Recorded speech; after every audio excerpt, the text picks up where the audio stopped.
Good afternoon and welcome to everyone to our Q2 FY22 earnings conference call. I hope all of you are doing well. I'm joined on the call by Mr. Ganesh Argekar, who is the Executive Director, by Mr. Mayank Samdani, who is the Group CFO, and Vicky Solanki, who is the Head of Corporate Communications. In addition to them, there's Bankim, who is our Company Secretary, and the team of SGA, who are our Investor Relations Advisors. I hope everyone has had a chance to go through our updated investor presentation, which has been uploaded on the exchange and also on our company website. Coming to the specifics of the quarter, we had a stable quarter with revenues and profits along the expected lines. I think I would like to take this opportunity to highlight the fact that our business is boring and predictable most of the times, primarily because we deal in FMCG products whose demand is relatively stable and has a fundamental bias towards growth due to the increase in the population and the increased consumption due to the growing GDP. The second reason that our business is boring and predictable is that our dedicated manufacturing model shields us from the short-term vagaries of demand as well as inflationary pressures. We are able to pass on the inflated cost of various commodities. However, there might be a lag in some cases, but principally all costs do get passed on. In order to add some excitement to the business, we strive to grow at a rate which is greater than the structural growth in the FMCG industry. This, when our base was lower, meant doubling the turnover every year. And now with slightly larger turnover, we still aspire to grow between 25 and 30% per annum. In order to do this, we continue to invest in factories, both greenfield as well as acquisition. However, the gestation period for our investment is around a year. Thus, the current quarter's growth is a result of the ramping up of the Hyderabad and Silvassa facilities, work for which had started nearly 9 or 10 months ago.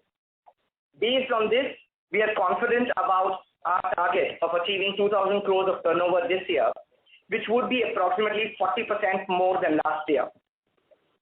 We are also confident of our target of 4,000 crores by FY25, and in order to achieve that, we've taken some steps which include setting up of the ice cream facility in UP that we expect to start commercial production by Q4 of FY22, the expansion of the bar project, the soap bar project in Hyderabad, which we expect to start commercial production by Q4 of FY22.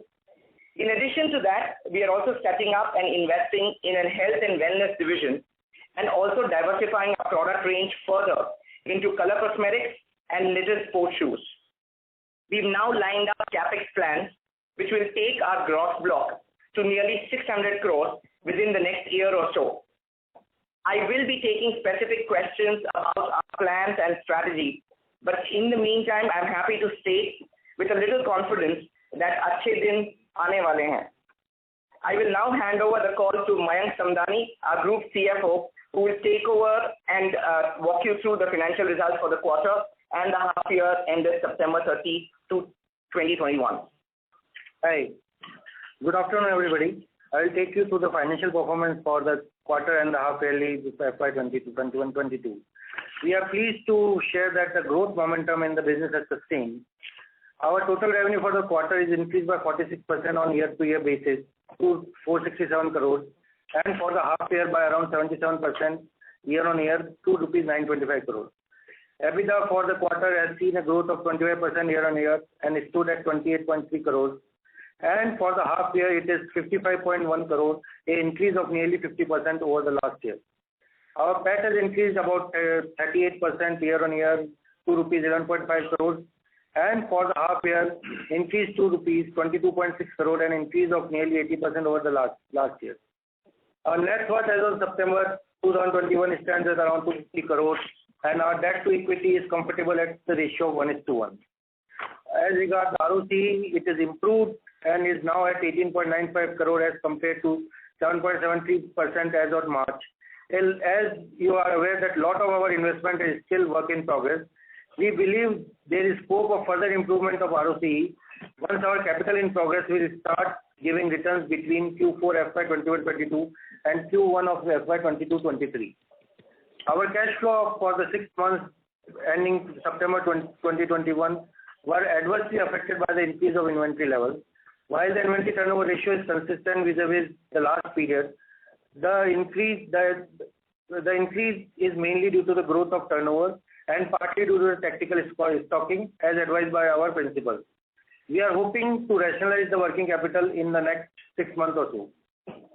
Overall financial performance of the company for the quarter and the first half of FY 22 has been satisfactory and in line with our internal targets.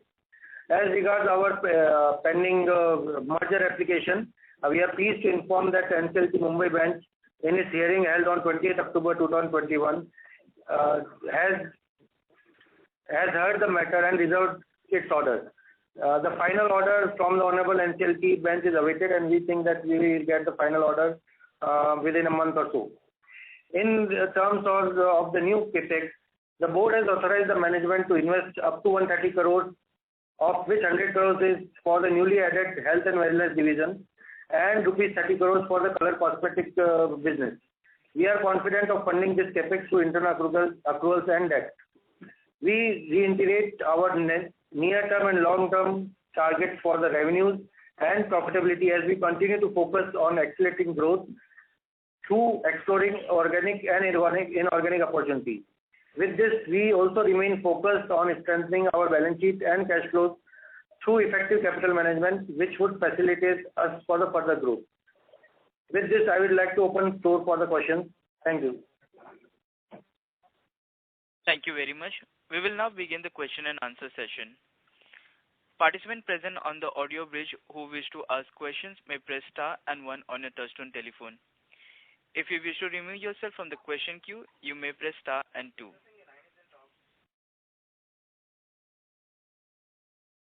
Ladies and gentlemen, we'll wait for a moment while the question queue assembles.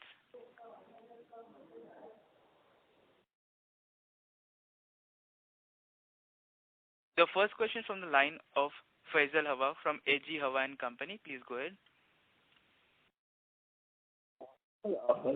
Samir, congratulations on a good set of numbers once again. 4 questions. What is the contribution of our top 3 customers to our total revenue? Second is, we mentioned in a previous con call that there is a person who is now appointed for private labels, and so what is the specific progress that she has made in the previous 2 quarters? Then third is, the FMCG majors are now facing a lot of cost pressures due to raw materials rising manifold. So has there been many instances in this quarter where we have lost margins, or we've had to bear something for 1.5, 2 months, and that has caused some dent into our profitability?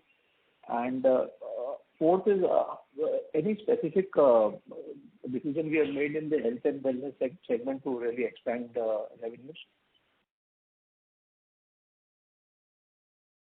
Okay, hi Faisal, how are you doing? You've asked 4 questions. I'll try and answer all of them. The top 3 customers currently would constitute nearly 80% of our turnover. And the second question was about private label division. We've started the private label division, and as you rightly pointed out, Nalini Kalra is heading that private label division. We've reached out to a bunch of customers. I can't specify who, but we've started working with a couple of retail players as well as a few D2C brands. However, in terms of the total size and significance of that business, it's still extremely small and pretty much a rounding off error as far as Hindustan Foods is concerned.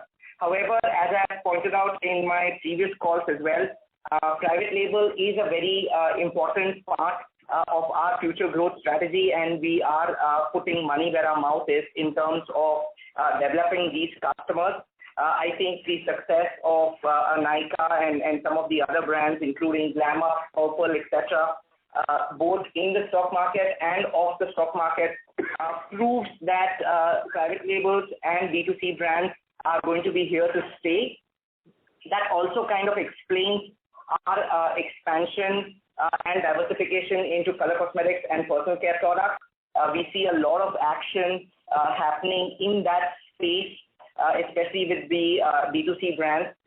Just today morning, I think there's talk about Faces Cosmetics being taken over by Purple. So we see a lot of action in that space. Third, your question was about the cost pressures, and I think that was something I addressed in my opening remarks, that yes, there is inflationary pressures for all of our customers. However, the construct of our contract is such that all of these pressures, all of these inflationary pressures are passed on to our customers. There could be a time lag between the passing on and when the actual effect comes in our books.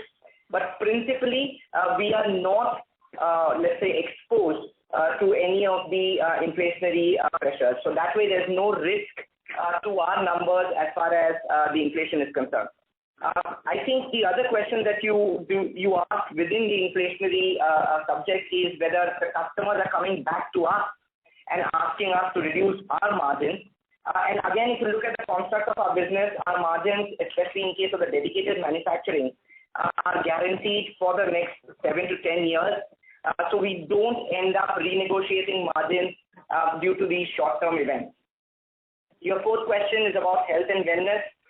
Again, you are right that Sanjay is being appointed as the head of health and wellness. We are very confident and bullish about this. We have identified some opportunities which we have discussed with the board, and the board has given us a go-ahead to invest nearly 100 crores in these opportunities. I unfortunately am not at a liberty to discuss this in the granular details right now, but I'm quite confident that the next time we meet in a couple of months, I should be able to announce what exactly are we doing with this new investment. And due to this cost pressure that the FMCG majors are feeling, do you think there are now more conversations to outsource even more manufacturing to proven outsourcers like us? So, Faisal, that is something that we've been talking about for nearly a couple of years now, right? I mean, all of these things, including, and yes, you're right that the current bout of inflation is probably a catalyst as far as that thought process is concerned. But GST, decentralization of manufacturing, the growing private labels and the D2C brands, all of that is leading our customers to rethink about their manufacturing strategy. It's leading them to rethink about the benefit of owning a manufacturing facility versus outsourcing it, and also in some cases, let's say, divesting it. Thank you so much for answering all my questions so well. Thank you, Faisal. Thank you. The next question from the line of Akash Zaveri from Perpetual Investment Advisors. Please go ahead. Hi, Sameer, and good afternoon, and congratulations on very good and stable set of numbers. Am I audible? Yes, Akash, we can hear you very well. Yeah. So my first question was that, we had a facility in Silvassa which went live in May of 2021. So in the first quarter, and this is because, you mentioned in the opening remarks that our business is slightly predictable. So I was expecting, a little more contribution from the Silvassa plant, because in Q1, it would have only like a 1.5 month of contribution, but in Q2, it would also ramp up, and also there would be a full quarter effect. So what exactly am I missing here? Was there like some, was the throughput lower in some other plants, or what exactly am I missing? Sure. Akash, so two things. The products that we are manufacturing in Silvassa are hygiene products.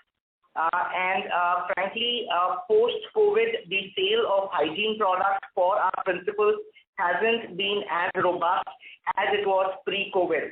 You're seeing this, if I can say, slowdown in the demand for sanitizers, floor cleaners, etc., especially as people get more and more used to living with COVID. That's one of the reasons why the offtake has not been as high as we would have liked. Second, in terms of the total potential of the Silvassa facilities, both of those facilities are much smaller in terms of investments as compared to the larger investments in Hyderabad, Coimbatore, or for that matter, the ice cream project. So even at its peak capacity, we basically expect them to do around 125 crores of turnover on an annual basis. Okay, understood. Thank you so much for that. Yeah, it perfectly answered my question. Thank you so much. The second question was, so our effective tax rate is pretty high. So could you just comment why is our effective tax rate so high, and what would be an expected tax rate going forward? Before Mayank answers it, I'm going to try and get our finance minister online and ask her why our tax rate is so high. No, actually, I'm talking about the effective tax rate, like, if I just see as a percentage. I'm just pulling your leg back. Hang on. Mayank is giving a serious answer and is kicking me as well. So Akash, we are at the maximum tax rate possible because of the deferred tax, because we have invested so much money in that. And also we have not opted out for the new tax rate which was announced by government a year back, where the effective tax rate will be around 25-26%, because we have a good amount of MAT which is there, and we have good amount of we expect from the merger of ATC we will have the good amount of carry forward losses. If we go to the new tax rate which is announced, we have to lose all those things, Understood. So we are currently at the maximum tax rate. Once we utilize our MAT and we utilize our carry forward losses, we can always go back to the new tax rate of effective tax rate of 25% which government announced, which allows any time any company can opt for that. But once you opt it, you cannot go back to the previous tax rate. That is the catch in there. So just to elaborate that further, so you're right that the tax rate is practically in the nosebleed category as far as we are concerned, and it's obviously very painful for us as well. What we've done is we've also set up a subsidiary, as you are aware, which is called Hindustan Foods HFL Consumer Products. That subsidiary was set up primarily to leverage the tax exemption or the concessional tax rate announced by the government for new companies setting up new factories. So our new project and all greenfield projects will probably be housed in this subsidiary. The second thing that we've tried to do, so that will be at 15% tax rate as these projects start taking off. So for example, the Lucknow project where we are going to manufacture ice cream is housed in the subsidiary.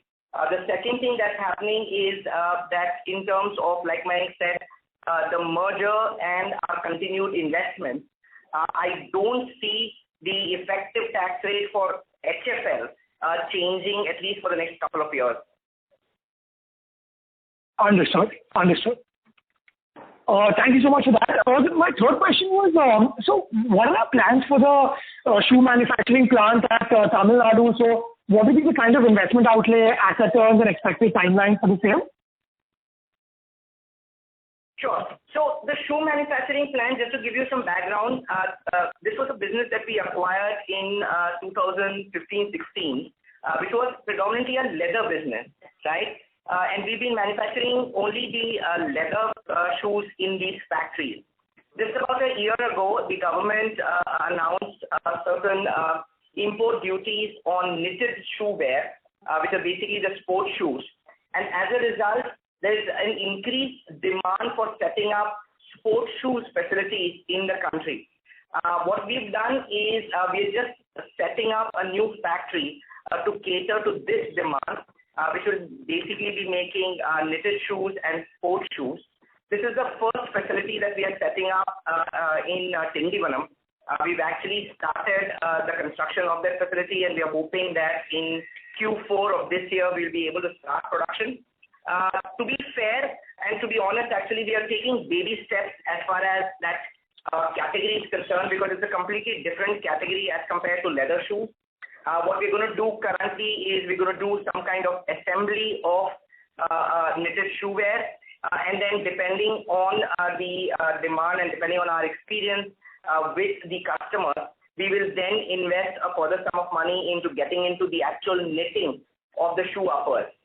All I can say is that it looks like a very interesting business diversification for us. If the government continues with its Atmanirbharta plan, I think making sport shoes in India could become a really large business. Incidentally, this factory is being set up.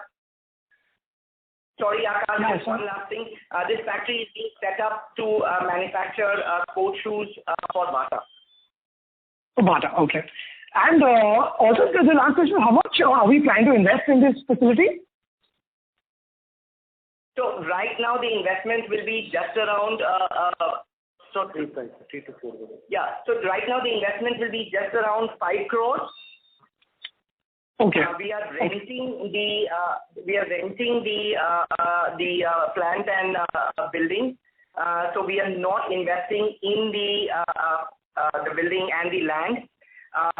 Like I said, once we get an experience for this, then we will get into the knitted part of it, which will require an investment of close to 50 crores. Got it. Thank you so much for that. The next question is, how much more capex for UP and Hyderabad is remaining? Out of the 275 that was earmarked for that, how much is remaining? For the new expansion, the bar project.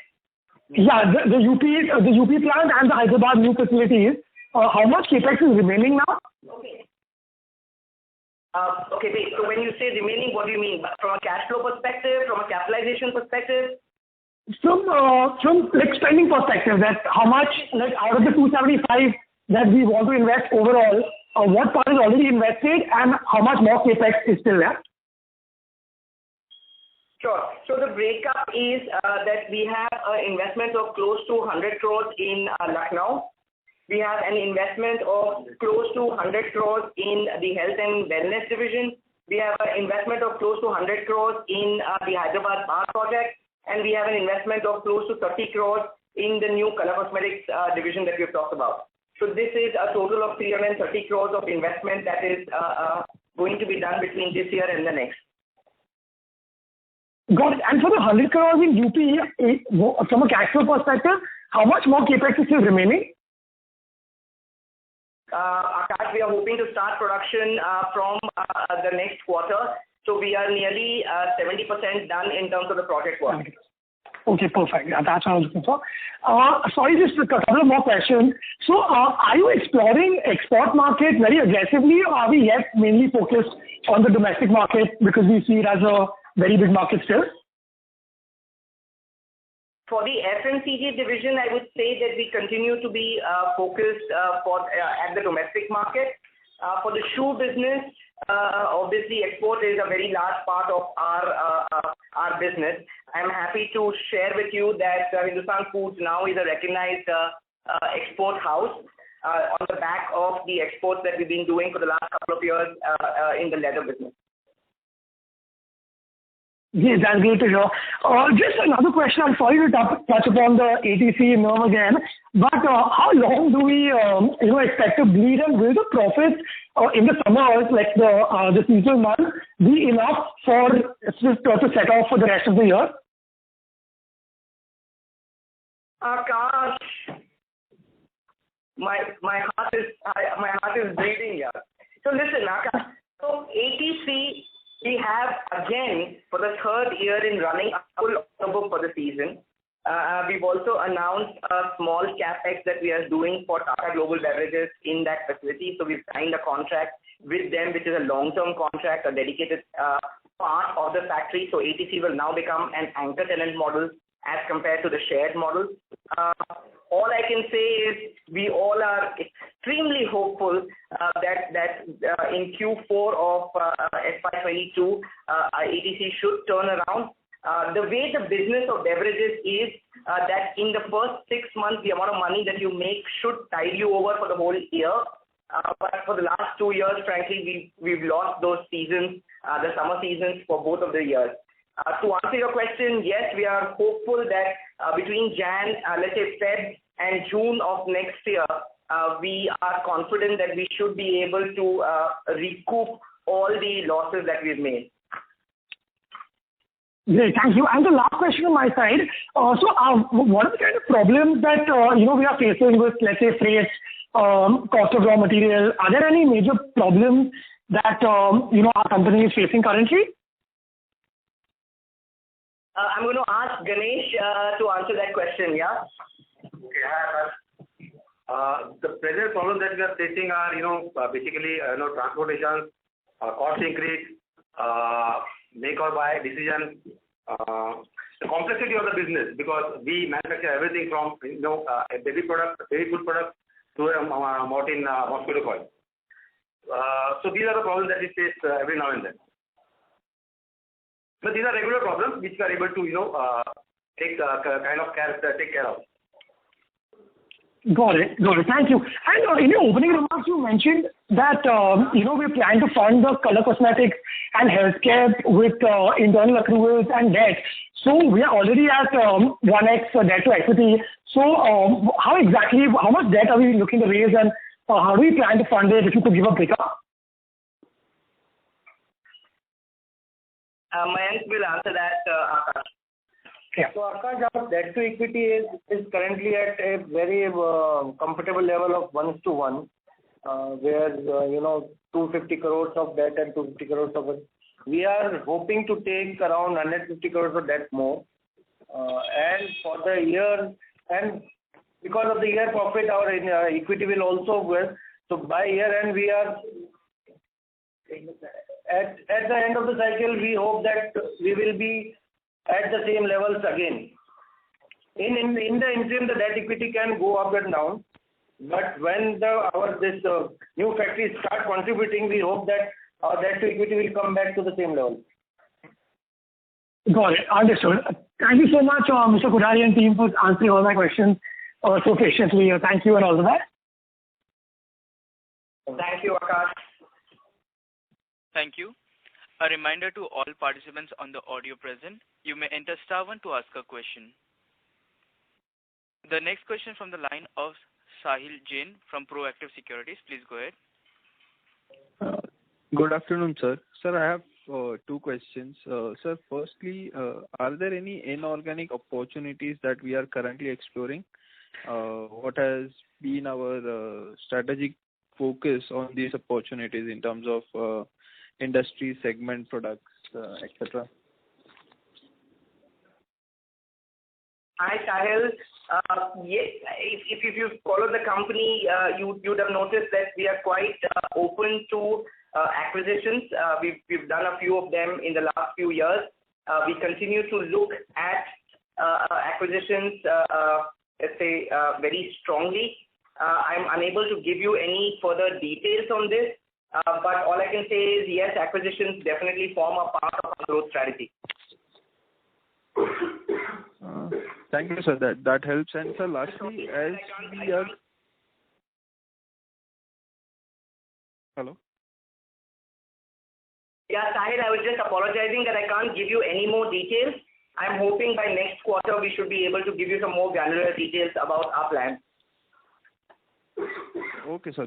Thank you for that, sir. And sir, lastly, as we are finally seeing the merger happening between Avalon Cosmetics, ATC Beverages, sir, what kind of revenue addition are we expecting from this merger?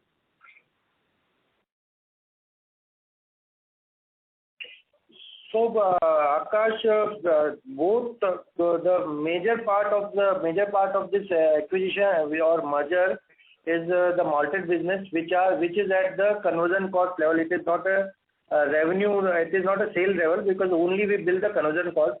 So the turnover is less, but the profitability is same as our other businesses. Just to elaborate on that, Sahil, we are merging 2 facilities, one of which is ATC Beverages. ATC Beverages, the accounts have always been published along with our quarterly accounts, so you will have an idea of what the turnover and what the bottom line of that facility is. In case of the Coimbatore facility, it's actually making, it's packing malted beverages. But we do not buy the packing material and the raw material. It is supplied by the customer, and as a result, the revenue is only that of the conversion cost. However, it's a dedicated factory which packs around 50,000 tons of product. So that should give you some idea of the size of that facility. Thank you, sir. That helps. That's all from my side. Thank you. Thank you, Sai. Ladies and gentlemen, you may enter star one to ask a question. The next question is from the line of Ashutosh Agarwal from NB India. Please go ahead. Yeah, good afternoon. Is my voice audible? Yes, Ashutosh, we can hear you. Yeah, firstly, Ashutosh, I want to thank you so much for the opportunity, and I want to thank you to Hindustan Company as a team and Mr. Samir Kothari ji and all the management for huge value creation. So I invested in 2017 January. It's been amazing 4-5 years, and definitely I'm very much impressed by with the way the company is executing the business. So thank you so much for all your efforts and making a very good value creation for the shareholders.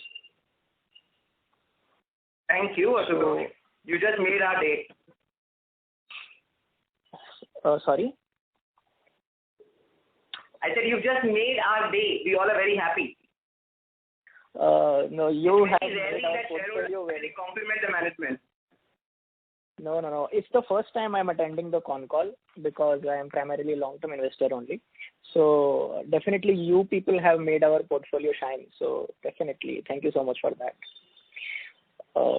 Thank you. So I want to know 2 or 3 things for the long-term perspective. First of all, we are like targeting 4,000 crore sales by 2025. But the vision which I generally saw in the presentation that the contract manufacturing sector is having a huge scope of maybe doing 50,000 crore turnover. So previously in the last 5 years, we have grown exponentially. But from 2022, we are planning to grow at 30% CAGR. So are there any additional plans to ramp up more growth from 2022 to 2025? Ashutosh, if I can, so basically, and I think I kind of addressed that in my opening remarks. When the company was smaller, it was easier for us to kind of double the turnovers, etc.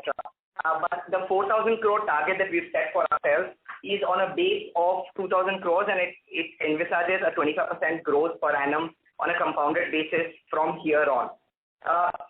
So I don't see us being able to double turnover every year like we used to earlier, because predominantly our business is that of manufacturing. When you look at the execution involved in terms of setting up a manufacturing facility, hiring the people, hiring the workers, getting the machines ramped up, etc., there's a lot of work involved. Unlike a platform business, where once the platform is set up, it's very easy to ramp up turnovers, and the Zomatos and the Nykas of the world can boast of 40-50% growth even at that base figure. In case of manufacturing companies, it's very, very difficult to be able to do that, because currently we have a team of more than 2,500 people. Imagine being able to double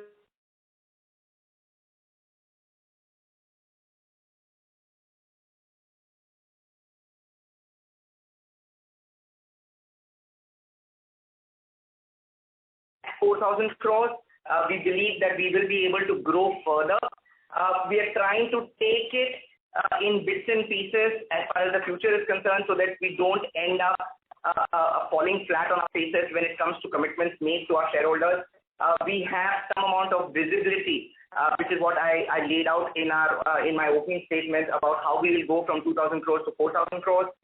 In a couple of years, I'll come back to you, and I'm hoping that you'll be a shareholder even then. That how we'll go from, let's say, 4,000 to 7,000 or wherever else life takes us.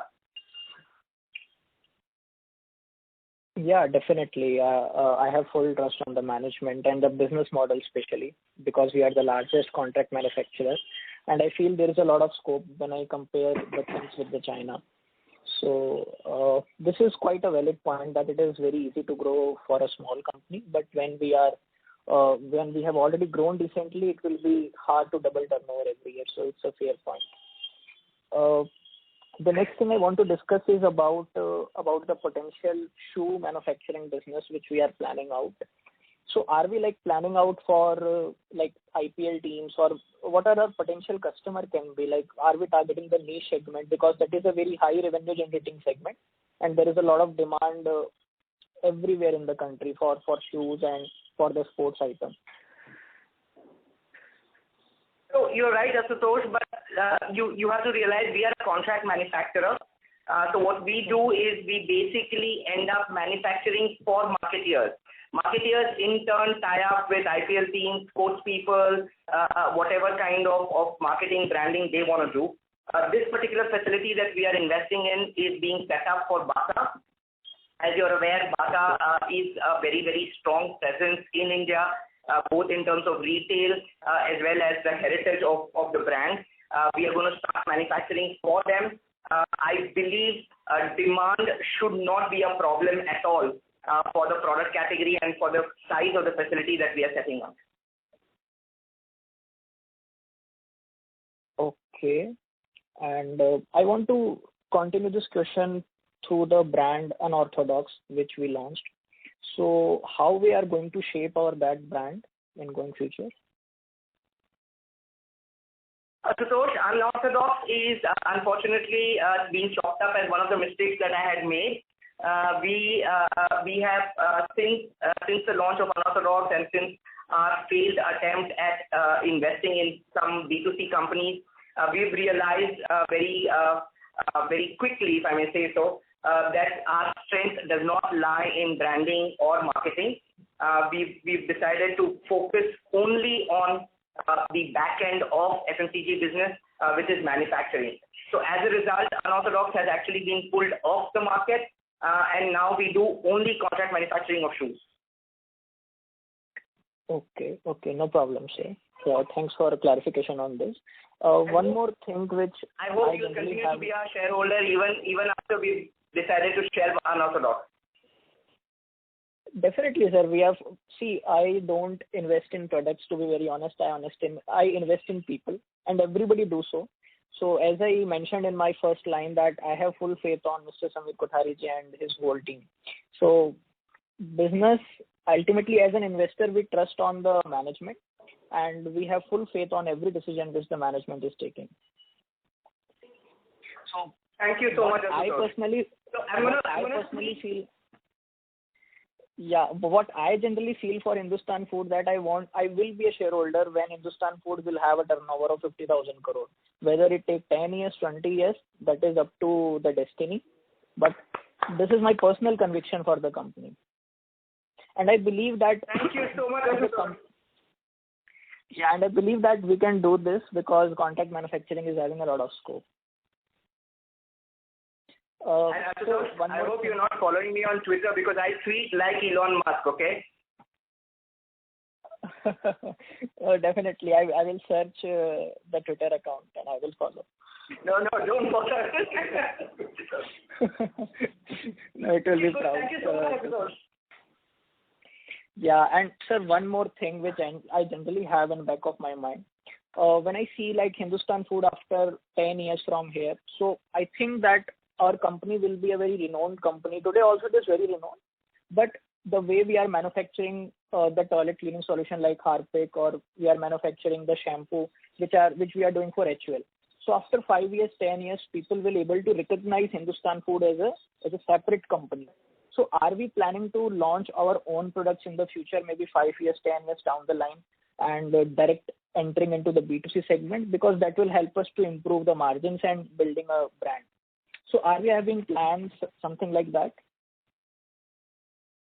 No, Ashutosh, we actually have no plans to launch our brand. Like I mentioned earlier, I think we are very clear, at least while I am the managing director of the company, that we will not again make the mistake of getting into branding, marketing like we did with Anor, and we will not get into investing in D2C brands like we tried to do earlier as well. We are very happy doing the back-end contract manufacturing. We think, and like you rightly said, the potential is very large. We have a huge runway ahead of us. I don't think we need to diversify into something which we don't understand and something that we're not capable of. Okay, sir. Perfectly fine. Definitely, as a shareholder, we are having big expectations, but it is very nice to talk with the management and take the ground reality and input. So thank you so much for all your efforts. Thank you, Ashutosh. Thank you so much. Thank you.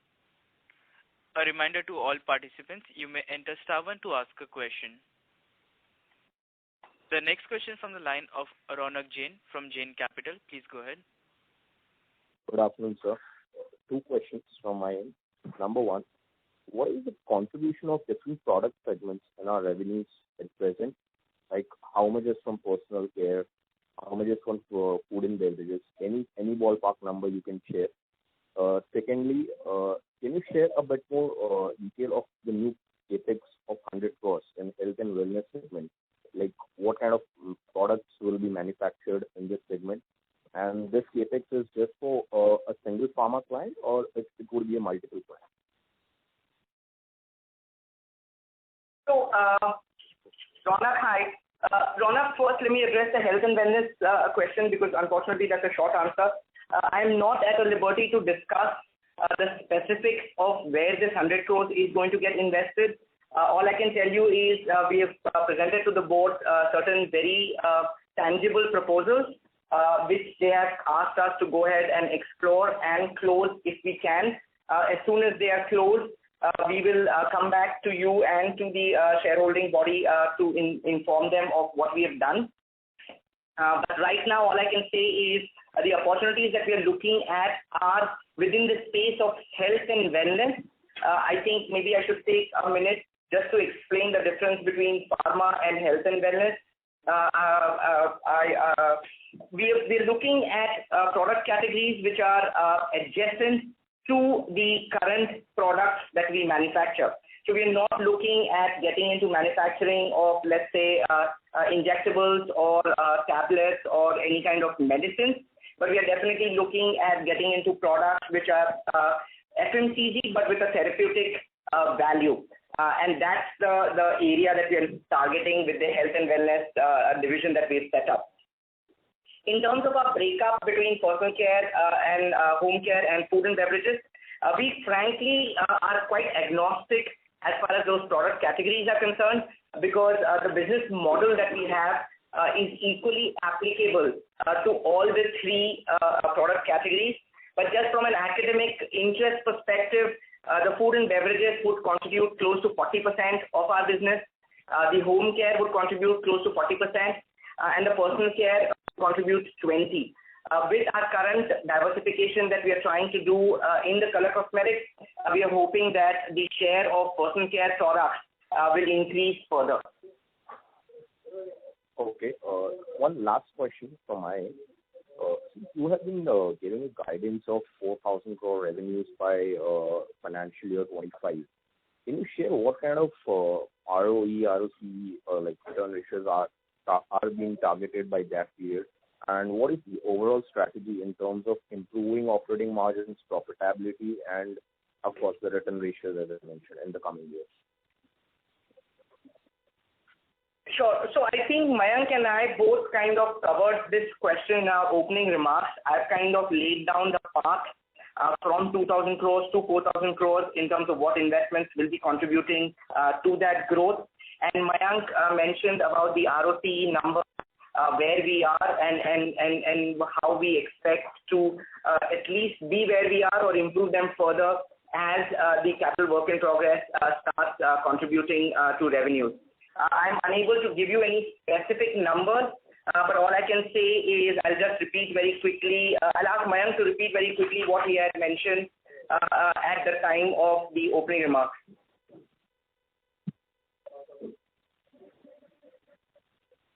So, yeah, Ronak.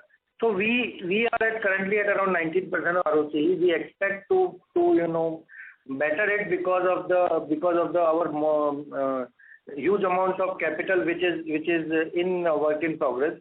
So we expect it to grow, and we expect the same lines to be same ratios will be there as we grow from here to FY25.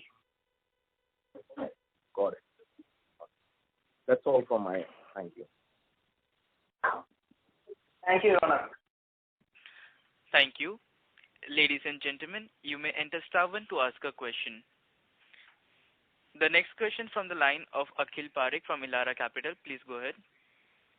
Hi Samir, hi Mayank. Thanks for the opportunity. My first question is, we are targeting 4,000 crore of top line in next 3 years, and currently 80% of our sales come from top 3 clients. So how do we see this mix changing in next 3 years, or will we still be largely focused on in the current top 3 clients? Hi, Akhil. Akhil, so two or three things will change, right? One is the health and wellness division will start contributing to the revenues, which is the growth from the 2,000 to 4,000 crores. And that set of customers will be slightly different from our current FMCG pool. In terms of our current FMCG client portfolio, unfortunately or fortunately, it is going to represent the overall FMCG market. And the overall FMCG market in India is that you have certain companies which are extremely large, and as a result, they have a huge share of market as far as the FMCG market is concerned, and consequently, we have a large share of business from them. I don't see that changing rapidly. In the long term, I see that changing thanks to the private labels and the D2C brands which are coming up. And as a result, we set up our private labeling division nearly a year and a half ago to start nurturing that business. You would see that the private labeling and the D2C brands are beginning to get a lot more mind space now, even as compared to, let's say, 6 months ago. And I think that will continue in the next few years. But for them to be a sizable player in the FMCG overall basket is at least a few years away. Okay, and that is largely because their volumes are relatively small at this point of the time. Is that correct? Absolutely. Got it. Right. The second question. Absolutely. I mean, in spite of all the noise and the market capitalization across these new age companies, the fact of the matter is they are currently very small. We are all hopeful, both as shareholders as well as business partners, we are hopeful that they will continue to grow at 40-50% for the next 10 years, or maybe till FY41, as one of your brethren has put out. And in FY41, we are hoping that we will contribute a substantial chunk of business from them. Sure, got it. The second question is on the, like in the previous course, like I alluded that, a CRO, that is contract research or contract development, would be your next phase of growth cycle. So is it too early to comment, or is it something we have kind of started looking at, like maybe post FY24 or 25? We started doing, but it's very, very small, and I frankly wouldn't even want to waste your time on on what we're doing there. All I can say is we've started working on it. We've set up a small lab. We've recruited some people. Some of the D2C brands and the private labels that we are doing are our own formulations. But like I said, it's way too early to talk about it. Got it. Somebody, is there a seasonality in our business, whether when we look at quarterly numbers, should we be looking at the QOQ numbers rather than YOY numbers, or YOY is appropriate measure? So this is one of the reasons I kind of mentioned, and these were all questions which we were kind of expecting, and which is why in my opening remarks I mentioned that setting up a factory requires a gestation of nearly a year or so, right? So when we announce a factory in one of our presentations or one of our interactions with you and with the investor community, it takes nearly a year for that to come to start contributing to the revenues. Now, what happens is once production has stabilized in one of our facilities, then quarter on quarter we don't expect any nominal growth from that facility. Once the facility has ramped up, it's a very boring, predictable business where it continues to deliver the same turnover and the same numbers year after year, especially in case of long-term contracts for nearly 5-7 years. However, the excitement comes from new factories being set up, and that takes nearly a year or so to reach its peak level. So there's some amount of ramping up time, but once it reaches its peak level, then it's very stable. So if you have to look at our numbers, I would say for a same store comparison, which in our case it would be same factory comparison, the same factory comparison numbers would be the same Q on Q. The difference would be the year on year, which would be the expansion in the number of factories, or the which could be either greenfield, brownfield, or acquisition, or a ramping up, which would be for a short period of maybe like 6 months. Does that make sense? Yes. This is very helpful. And last question on the capex, sir, you mentioned that 330 odd crore is the capex guidance for next 2 years. So after this, so including this 300 crore of capex, we should be able to kind of reach to the 4,000 crore of sales level, right? Yes, and maybe a little bit more. Okay, got it. That's all from my side, and best wishes for coming. Thank you so much.